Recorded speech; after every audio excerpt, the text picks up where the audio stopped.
Okay, now we're going to see the questions, okay? So this is the continuation of the previous video. We have two types of questions, right? You already know that we have yes, no questions and we have WH questions. Yes, no questions are questions that you can answer with yes or no, and WH questions are questions that you need to give information. So for the yes, no questions, the structure is very simple. The only thing that you have to do is we have a sentence. Okay, the same sentence that we were using in the other video. My students are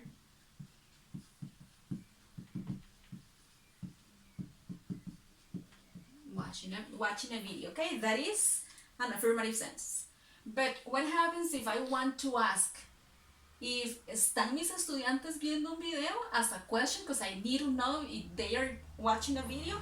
The only thing that you have to do is move the verb to be to the beginning of the sentence and add the question mark at the end.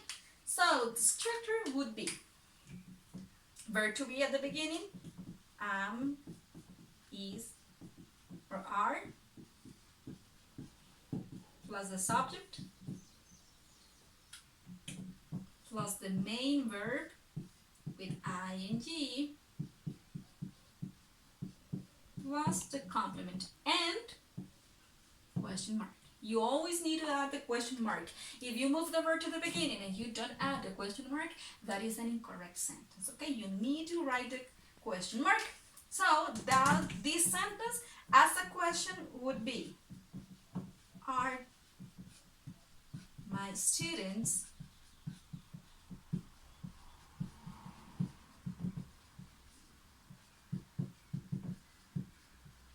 question mark? That's already a question. Verb to be at the beginning, are my students watching a video? That's a yes, no question. And we have only two possible answers. Which are the two possible answers? Yes or no. So we can say yes, subject, and verb to be. Am, is, or are. Or we can say no, subject, and again, verb to be, but in negative. Not. Okay?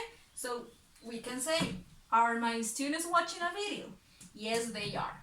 Or no, they are not. Okay? That's the only thing that you need to pay attention to. Remember, we use the verb to be that corresponds to this subject. So if the subject is she, you will have to say yes, she is, or no, she's not. Okay, if I'm talking about myself and I'm using I, yes, I am, or no, I am not. So you choose the correct verb to be depending on the subject.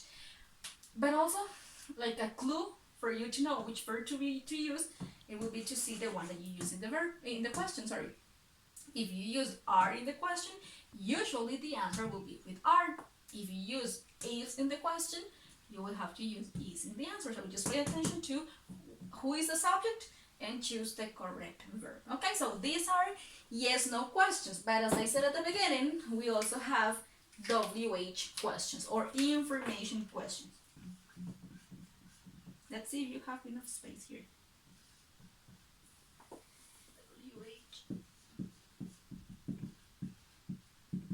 Okay, in this case, with the WH questions, you need to ask for information. So, the structure is very simple. It's pretty similar, but we need to add something new. We start with the WH, then, WH plus verb to be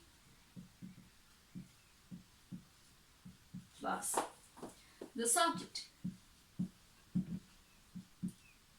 plus the main verb with ing, complement and question mark. Sometimes we need a complement, sometimes we don't. Okay, so you can remove that section, but that depends on what you want to ask. Okay, so if you pay attention to this structure, verb to be, subject, verb ing, complement, is exactly the same as here. Verb to be, subject, and verb with ing plus complement. The only difference is that we need to add a WH particle at the beginning. And you already know the WH particles, right? What, how, where, why, who. So, for example, let me give you an example. What? Okay, let's change this sentence into a WH question. We can ask, what, and that will be the WH. Verb to be, are. Why are? Because the subject is my students, and that's plural. What are my students? Verb to be with ing, watching. Complement. Well, we can add a complement if we want. And question mark. What are my students watching right now? Here you cannot answer with yes or no. You need to answer with information. So what are you watching right now? The answer would be a video. Or a complete answer would be my students are watching a video. Okay? But you're providing information. Okay? So those are the rules to ask or to write questions. So let's review. Yes, no questions. Verb to be at the beginning, subject, verb with ing, and complement. WH questions, the same, but a WH particle at the beginning. Verb to be, subject, verb with ing, and complement. The answer for this one is yes or no. They are short answers. You don't need to add any information.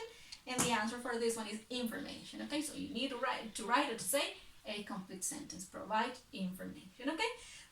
There are some rules that we need to take into account when adding the ing. So let me erase this very quickly, and I'm going to explain the rule.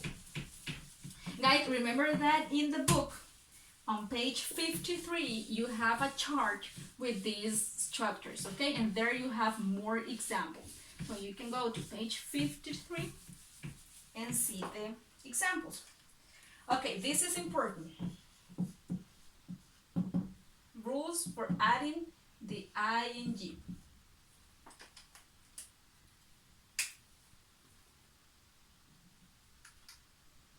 Okay, for any verb, you only have to add the ing. But when the verb ends with consonant plus vowel plus consonant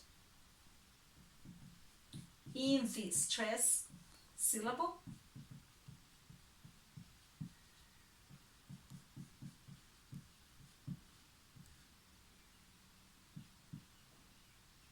you have to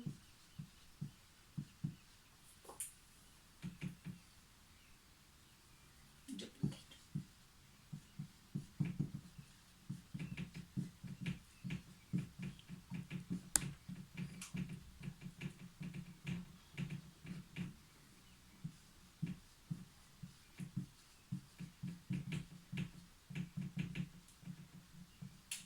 Okay, so this is a rule.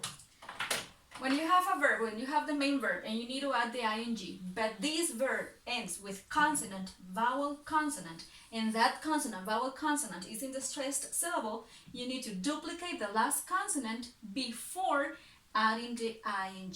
Let me give you some examples so you can understand what I'm talking about. Let's say, okay, this is a very simple verb.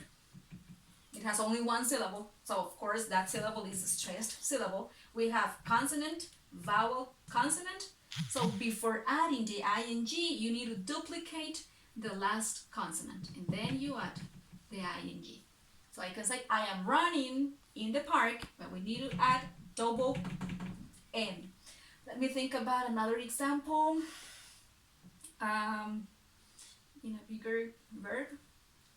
I don't remember any other bigger verb with this. Okay, but this one is very, very common. Get. Okay, that's a very common verb. It also has only one syllable, so this is the stressed syllable. We have consonant, consonant, vowel, vowel, consonant, consonant. Before adding the ing, we need to duplicate the last consonant. Okay, always. Always when it is in the stressed syllable. There are exceptions. For example, the verb visit. We can say, okay, visit. Visit ends with S consonant, I vowel, T consonant. But what's the stressed syllable? It is visit. Okay, we don't say visit, we say visit. So this is not the stressed syllable. So you want to say I'm visiting a park right now. Okay, we don't duplicate that T because this is not the stressed syllable. Okay, so just pay attention to that. When it is in the stressed syllable, like in this case, duplicate. When it's not a stressed syllable, you don't have to duplicate anything. You just add the ing and that's all. Okay guys, so as I said, in the book you have more examples. Please check them, and if you have any question, you know that you can ask me through WhatsApp. Okay, so hope everything is clear, and see you in the next video. Bye bye.